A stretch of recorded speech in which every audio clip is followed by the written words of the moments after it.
Hey, loves. Good morning, good evening, good afternoon, whatever time it is that you're listening to this. Um, it's been a day for me already, and it's not even 10:30. But you guys are on my heart right now, so I asked Spirit what kind of readings to do for you guys today, and um, I have got a couple of different things for you guys. We're not just doing a simple reading today.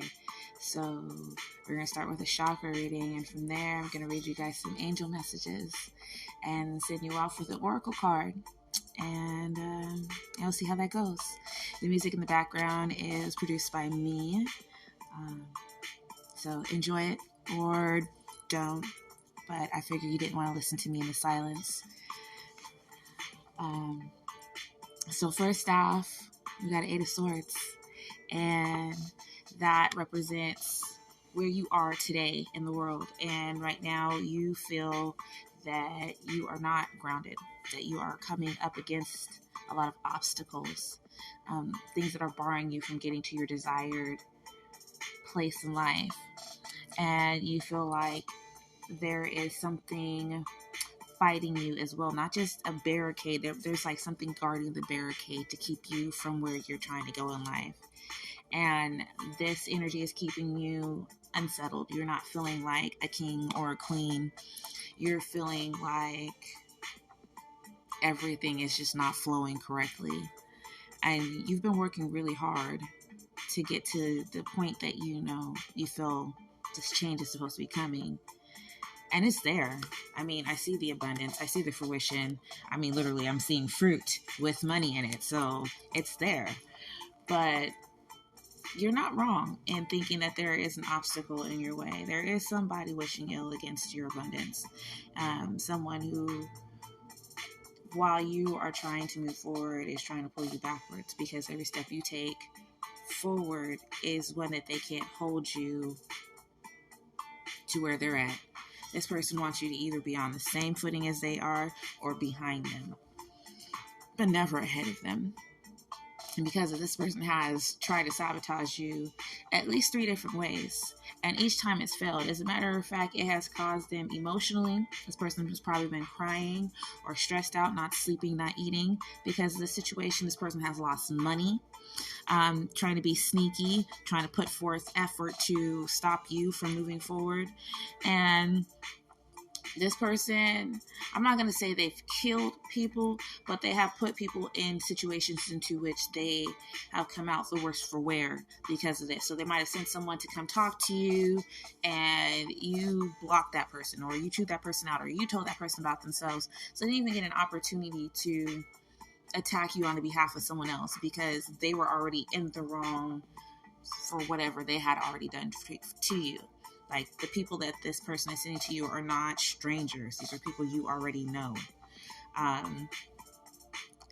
But the way these people may have gotten to you in the past are unable to do so now. And that is causing the frustration. Every tactic this person has used in the past used to stop you, used to have you wavering and wondering and stressed out, and no more. And this person doesn't understand that you are a warrior now. You have figured out that you are supposed to fight back. And so you started training. You went and got your sword. You went and got your spear. You got your club. You got your bat laugh. I've been watching a lot of Star Trek. Don't judge me.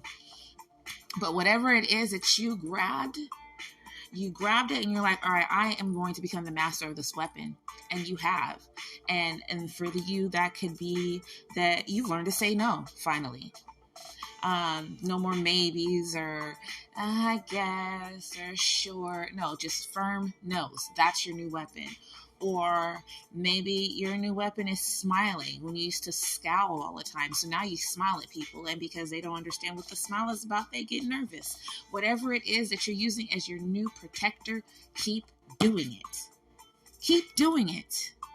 Because all this person can do is stand there in stunned silence behind the traps that they set for you. They are now trapped themselves. Everything they try to put in your way is now a blockage and a barrier to them. Spirit flipped it on them like, oh, no, we're not doing this. So if you've been doing return to cinders, burning some white candles, I don't know, saging your house, cleansing it with incense, whatever you're doing, keep it going, boo. Because these people have no idea.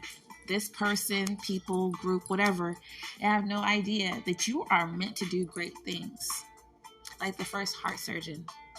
You are meant to do amazing things in this world. And it may not be something as big as heart surgery. You might become a friend to someone who never had a friend before, a real friend. You might become the mother or father figure to a lost child. Whatever it is, you're meant to do it. No one else in this world is able to fit in that particular spot but you. So congratulations. I'm so freaking proud of you that you're working things out. Now, when it comes to the spread and the chakras, you've got some crown energy that you need to work on. Your third eye, the only thing I see that is open and flowing abundantly is your throat chakra and your root chakra. So everything else I need you to focus on. Especially your crown. You are being attacked spiritually. Someone's trying to keep you off focus, have you looking everywhere but forward. So protect your crown. I'm going to need you to open your eyes and see what you're not seeing. Spirit might be laying things out in front of you. 111, 333, 444, 777. You might be seeing these numbers repeatedly. I need you to pay attention. You don't know what they mean, look them up. It could be a single digit you're seeing all the time, double digits you're seeing all the time, or triple, or even quadruple, whatever the numbers are that you're continuously seeing. Please look them up so you can get the message that Spirit is trying to give to you. And I'm going to tell you how I do. I know that there are several different meanings for angel messages. So the first one that pops up is not the one I go to. I count down from the first number. So if it's angel number, say 111, I'm going to go down to the first one. Not the first suggested, but the first one that's not a suggestion. And that's the one I'm going to look at. 333, I'm going to go down to the third one. Not the suggested ones, but the third one that pops up after the suggestions. And I take that message as for me. However you want to do it. But find the one that resonates, the one that hits you in the heart. That's the message for you. So if you need to hear your angels are guiding you and protecting you right now, then that's the message that's going to come for you. But if the message is saying, hey, you're not paying attention to your angels while they're sitting here with you, then that's your message too. Okay, speaking of angel numbers, let's pull these cards for you, loves. All right, Spirit, angels, ancestors, divine, what messages do you have for this group? What message do you have? Because, we don't know who we're reading for until after we finish. Here's this group's angel messages. All right, we've got 955. When you see this number, know that positive things are about to happen in your life. 459. Live with acceptance, serenity, and spiritual openness and tolerance. This altruistic number is a call to open our consciousness to the services of other people. Open your mind. 230. I had the numbers upside down. You are encouraged to make bold and creative changes in your life. After all, the angels are trying to brighten up your life using this number. 1414. Your state of mind, complete with your emotions and thoughts, will be elevated to a more enlightened level. You will soon find yourself at a point in time where you will wire your mind to ignore superficial matters and learn to forego petty issues. Let me reread that. I'm sorry. Your state of mind, complete with your emotions and thoughts, will be elevated to a more enlightened level. You will soon find yourself at a point in time where you will wire your mind to ignore superficial matters and learn to forego petty issues. That's awesome. I like that one. 567. Keep pushing and going forward. Sometimes this can be difficult and you may feel tired, but your guardian angels are telling you to never give up. Life 449. Life is too short to keep on making bad decisions and acting badly. You better think about your actions before you end up hurting someone. So I'm sorry, but 449, that is the time you see on your watch. That is not like an arbitrary number that you're not going to see very often. So if this number keeps popping up for you, I really want you to focus on your heart chakra, loves, because if you are acting out of hurt, it doesn't matter what you think, your actions are going to be what shows forth to people. You may think you're coming across one way, but you are presenting your hurt in an aggressive or let's just put negative manner. We won't say aggressive, because sometimes it can just be your woe is me as beyond what Eeyore could produce. Lastly, angel number 790.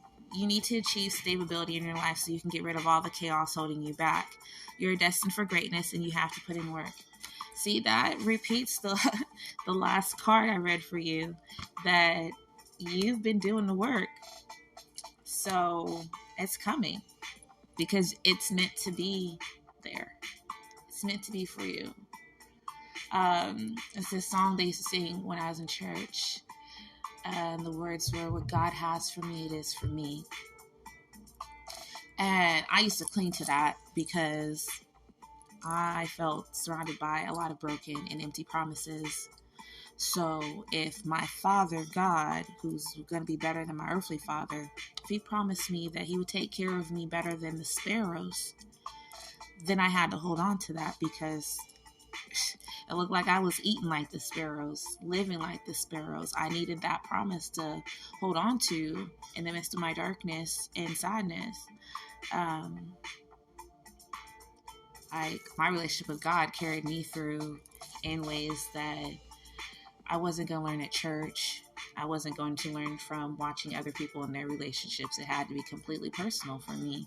But in working on that relationship, and trust me, it has its up and downs, just like with regular people.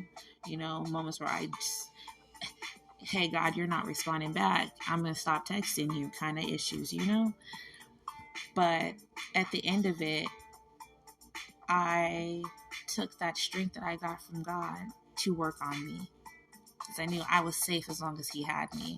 I could examine my hurts and pains and get the lessons from them and then set them aside. And trust me, this is not a one-time thing. I have to go back and re-examine some stuff, because my perspective at a particular moment may not be the same later on. But at the end of the day, I want to keep elevating, and I want that for you too. So keep putting the work in. It's okay to feel overwhelmed and like you can't speak up for yourself, and like things are just hazy around you, and you don't feel creative, and you don't feel safe. And those are all signs that your chakras are out of line. So when you start alleviating those symptoms, you become more stable, more grounded, more balanced. And you've got this. You truly do. Do not allow yourself to become so stuck in your root and so stuck in your heart chakra that you ignore everything else, because you're like, well, this feels good. It's not only about feeling good. It's about doing good, being good, exuding good. I don't know how to frame it any better than that. I'm hearing Vito's "You're My Boo." You have someone who's going to be trying to connect to you from your past, who triggers, and they trigger you. And you need to make a decision on if you are going to work on healing with this person or walking away. But they want you to remember that you're theirs, and they hate arguing with you guys. They hate arguing with you. They're not done. They're coming back. You will always be there, boo. That's all I have for you guys. Stay safe. Be blessed. Oh, I'm sorry. I didn't pull the cards to see who this reading was for. Give me a moment. Grab that deck.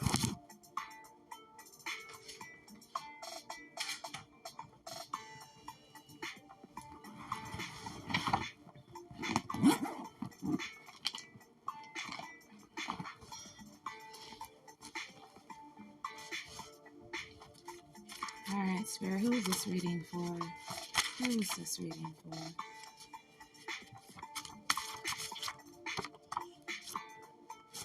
Alright, we've got Basset, July 14th through the 28th, September 23rd through the 27th, October 3rd through the 17th, and Cancer. We have the 8th house. So any of the other signs that I read can fall within your 8th house, and that will be how you know that this reading's for you. Hazel, the knower, August 5th through September 1st. Virgo and Leo. Hawthorne, the illusionist, May 13th through June 9th. Cancer again, and Taurus.